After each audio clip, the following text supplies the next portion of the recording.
이번에 그 모 대통령 후보님이 우리나라 화폐가 기축통화가 된다 그래서 깜짝 놀랐습니다. 그렇게 좋은 일이 벌써 발생하나? 근데 넌센스라는 거 국민 여러분 다 아시죠? 기축통화란 국제 단위의 결제나 금융거래의 기본이 되는 화폐를 의미하는데요. 여기서 기축통화가 되기 위해서는 한번 공부해 봅시다. 첫째는 그 해당 통화 발행 국가의 군사력과 외교적 영향력이 세계적이어야 합니다. 두 번째로는 금 보유량이 어마어마한 양의 무역 적자를 감당할 능력이 있어야 합니다. 세 번째로 금융업이 엄청나게 발달된 첨단 금융시장이 존재해야 합니다. 마지막으로 그 네 번째로는 국가의 신용도와 물가가 안정되어야 합니다. 여러분 벌써 알겠죠? 이것을 모두 충족한 나라는 미국뿐입니다. 그래서 미국의 달러가 기축통화인 것입니다. 근데 여러분 뉴스를 보다 보면 미국은 늘 적자 국가입니다. 물론 적자가 좋지 않다는 생각이 들 수도 있지만 돈의 본래 목적을 생각하면 어느 정도는 용인될 수도 있습니다.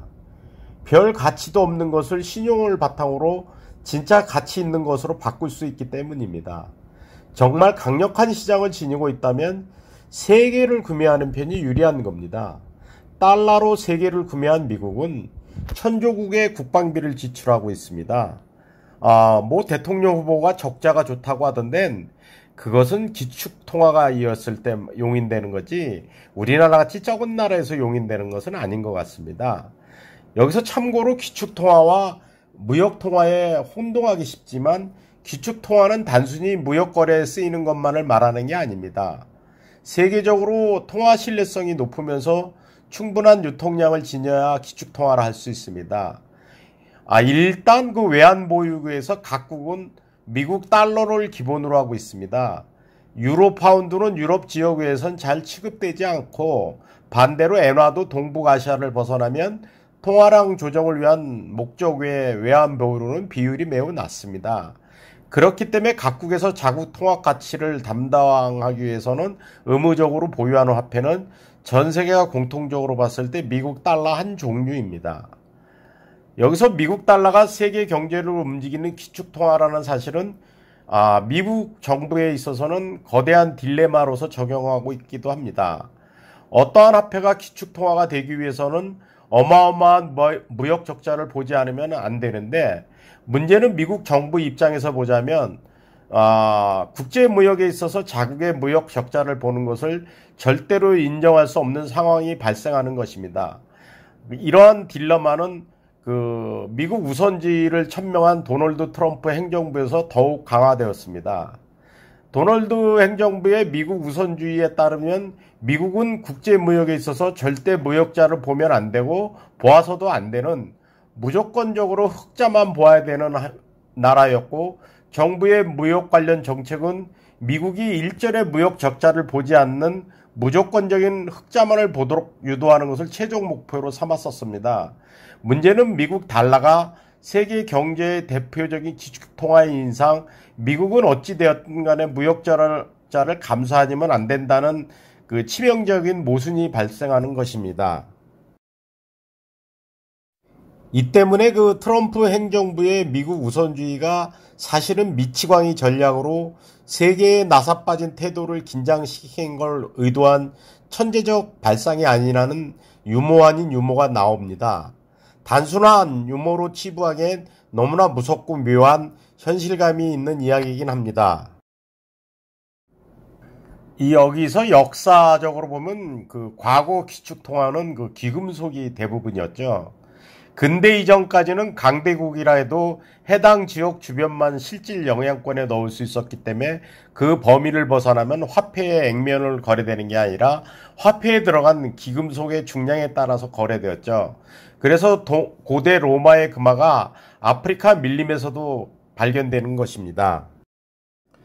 중세에 들어서는 그 오스만 제국의 은화가 유럽과 중동에 넘어 중국까지 영향을 미치는 기축통화의 지위를 가졌었고요. 근데 스페인이 그 아메리카 대륙에 진출하며 그 막대한 양의 은을 들여왔고 때마침 스페인에서 수은 아말감 기법이 개발되면서 스페인의 은화가 물량으로 밀어붙이며 기축통화의 지위를 잠깐 차지했었습니다. 세계적인 기축통화의 시초는 영국의 파운드 스털링입니다. 그 이전까지 프랑스의 프랑이나 멕시코 은화 등이 통용되고는 있었으나 강대국의 위력을 빌린 것이거나 해당 화폐에 기금속이 많이 들어있어서 그 가치가 통용된 것이므로 약간 다릅니다. 미국 달러가 기축통화의 지위를 차지한 것은 1944년 브레튼 우주체제에 의해 준근본위 제도가 시작되면서부터입니다. 그러나 1971년 닉슨 쇼크에 인해 일방적으로 금태환이 정지되면서 브레튼 우주체제의 붕괴와 함께 그 지위가 위태로워지기도 했습니다. 그러나 아직까지 달러의 위상은 변하지 않고 있고요. 중국의 위안화나 유로, 엔화, 파운드가 죽었다 깨어나도 기축통화가 될 수 없는 이유는 미국의 금 보유량이 유로존, 중국, 일본, 영국 보유량에 비해서 2배 이상의 압도적입니다. 여기서 기축통화의 장점은 다음에 설명하기로 하고요. 여기서 이제 무역통화를 한번 생각해 보겠습니다. 화폐는 국제거래 신용도 및 공급량이 높은 수준이므로 국가 간 거래에서 널리 사용되는 화폐입니다. 평상시에는 기축통화와 큰 차이가 없지만 해당 화폐 발행 기간에 위기가 발생했을 때 화폐 체제 붕괴 시에 기축통화보다 불안정하고 약해질 리스크가 있습니다. 여기서 이제 오랜 기간 가치면에서 금 다음으로 이제 은의 가치가 인정을 받고요. 금은 여전히 귀금속으로 널리 활용됩니다. 여러분 혹시 동 있잖아요. 브론즈. 브론즈는 귀금속일까요? 금속일까요? 넌센스 퀴즈 같죠? 그런데 귀금속입니다. 다만 무게에 비해 돈의 가치가 들고 다니기엔 부담스러워서 귀금속의 취급을 못 받지만 하긴 요즘은 리튬이나 알루미늄이 그 자리를 차지한 것으로 볼 수도 있겠습니다. 은 다음으로 이제 유럽 연합의 유로화가 이제 전 세계 한 20%를 차지하고 있고요. 2002년 사라진 전설의 독일 마르크화가 있습니다. 그리고 일본 엔화가 있고요. 영국의 파운드 스털링화가 있고요. 스위스 프랑이 있습니다. 여기서 스위스 자체는 경제 규모도 작고 그런데 사실 스위스 금융계와 스위스의 정치 경제에서 비롯한 막강한 안전성이 더 크게 작용하여 신뢰성 높은 화폐로 현재 인정받고 있습니다. 여기서 또 중국의 위안화는 IMF SDR의 편입이 2016년 10월 1일이거든요. 다만 이는 중국의 경제 규모를 결여한 결정이지 국제 결제에서 위안화가 쓰이는 비율은 여전히 미미합니다. 다만 이제 중국의 위안화가 요번에 우크라이나 사태 이후로 전 세계 화폐들이 다 다운사이징 되고 있는데 중국 위안화만 끄떡 없습니다. 왜 그럴까요? 러시아가 스위프트에서 이제 축출이 결정되면서요. 러시아는 지금 현재 위안화로 이제 중국하고 가스 및 원유 거래를 하려고 할 것이고요.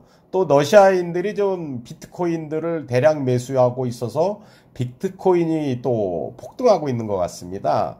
근데 여러분 조심해야 돼요. 비트코인도요, 이 제재받을 가능성이 많습니다.